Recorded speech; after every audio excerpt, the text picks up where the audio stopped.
Riwruoge moko mag piny owacho e kaunti ma Siaya kwa sirkal mondo oket maino e somb mbui mondo okel kony ne rowere ma pacho ka.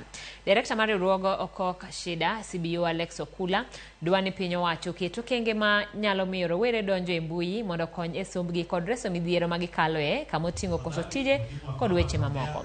E kar kod apisa mar riwruogno mochung' ne weche mine, kit chwech kod weche thieth oyango ni kaka riwruok gichano bedo kanyakla kod skunde siro somb science. Jotend riwruogego ne loso e romo mar rawere ward ma South East Alego kendo kelo jotend riwruoge mamoko. Unaanza kuenda kwa mwezi mpaka wanakuwa na stress. Anasema sasa sura imefanya nini? Wagombo mondo rawere obed gi teko mar ng'eyo kaka ginyalo tiyo gi gik manyasani, simo, laptop mondo mi ngimagi obed mayot. Wabro kelo ji mantie gi lony mopogore opogore mondo mi opuonjgi, omigi mijing'o, kendo wabro mako lwetgi e sombgi. Sani ji mathoth loso mana gimiluongo ni content creation e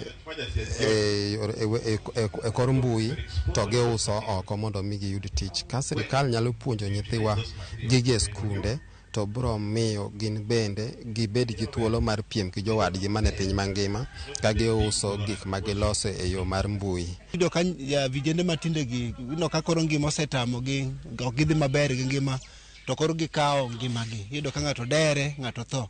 Koro these are some of the challenges they are experiencing. Koro bringing them together, it is a way they can talk it out. Ginyalo socialize, ginyalo share gi jowetegi, and then gineno na problem mara ni kod machielo cha mara ni koro ka gin together no mara ni tinie molo manga machielo. Opuonjwa gik mang'eny about leadership, opuonjwa gik moko maber about science, technology, engineering, mathematics.